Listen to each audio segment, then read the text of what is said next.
We have $10 billion in this request for Midwestern farmers who are suffering because of the interruption of fuel and fertilizers because of the President Trump's war, unauthorized war. Yet, many states, blue states particularly, have submitted requests. Rhode Island has one. February, we had the worst snowstorm in our recent history, and we've been denied by the president. In fact, if you look at the numbers, 20% of blue states seem to get approved and about 80% of red states. I'm making a point, not asking a question. This is unfair. Thank you. Secretary Hegseth, on February 28th, when you initiated this war without authorization from Congress, the Straits of Hormuz was open and providing vital fuel supplies for the whole world. Now they're closed effectively, impacting globally the price of oil and the economies of the whole world. But the Department of Defense has been planning for potential operations against Iran for many, many years. And one of their obvious assumptions was that the Strait of Hormuz could be closed. Were you unaware of that? Senator, you are correct. Nobody plans more and looks at more contingencies than our department. And so, of course, undertaking a historic effort like this, of this scope and scale, of course, the Strait of Hormuz was front and center in every single aspect of that.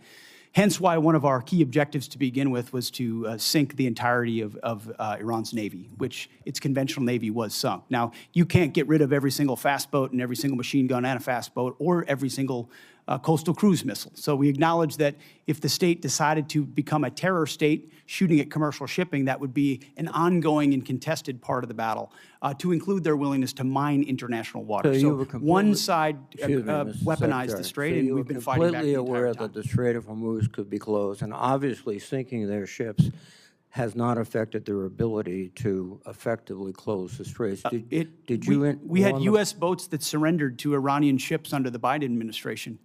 So their Navy was effective in expeditionary ways in the past. We're talking about a war you started, not a situation in which oil was flowing freely. There was no conflict. We weren't losing personnel as a result of Iranian actions. So your fallback to the Biden administration is just a very, very obvious excuse for what I think is probably, as you described so often, gross negligence. You did not fully inform the president that you would be in a situation where the Strait of Hormuz could be effectively closed, oil prices could surge, and effectively the Iranians could maintain their ability to strike back as they are right now. They just killed some of our servicemen last weekend. This battlefield and all the dynamics of it, of which the chairman and I are responsible for ensuring the president understands every branch and sequel of what could happen, and we did. So the fact that those contingencies all were part of the possibility, and we understood that, is all the more reason why President Trump deserves the kind of praise he should get for undertaking this effort, having the courage to ensure that crazy Islamists can't have a nuclear weapon to hold us at issue. And he's been willing to stay committed to that regardless of the challenges. Excuse me. So he should be praised. He should be praised for starting a war without authority, creating a situation in which the world economy is suffering tremendously. We have to have extra money for our farmers. And we have no outcome, at least no realistic outcome in sight yet. Let me switch to General Caine. General Caine, these airstrikes have not yet deterred and defeated the Iranians. Do you think airstrikes alone will do that?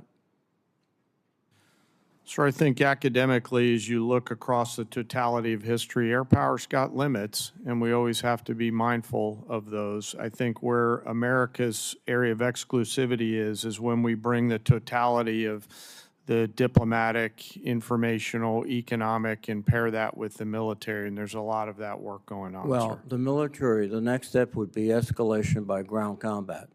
Do you anticipate that escalation? Sir, I think it'd be unhelpful for me to opine on hypotheticals. What I can tell you is we always develop an unbelievable amount of options and the associated risks, and then my main job is to always ensure that leaders understand those options and the risks. Now, if you employ ground troops to seize objectives, which I would assume would be the first stage, Are you prepared for an extended guerrilla war, which would likely happen in that area? Sir, with all due respect, I think it'd be unhelpful for me to opine on hypothetical situations on whatever decisions the president may or may not take in the future.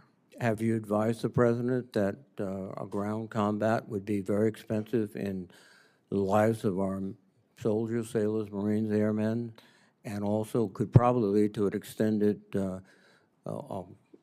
unconventional war in that area? I don't see the Iranians sort of throwing their hands up saying, you know, welcome to Iran. Senator, I always advise the president on a range of military options and all of the risks that are contained within that, but I have to keep my military advice to the president private, sir. But, well, thank you. Thank you, sir. Senator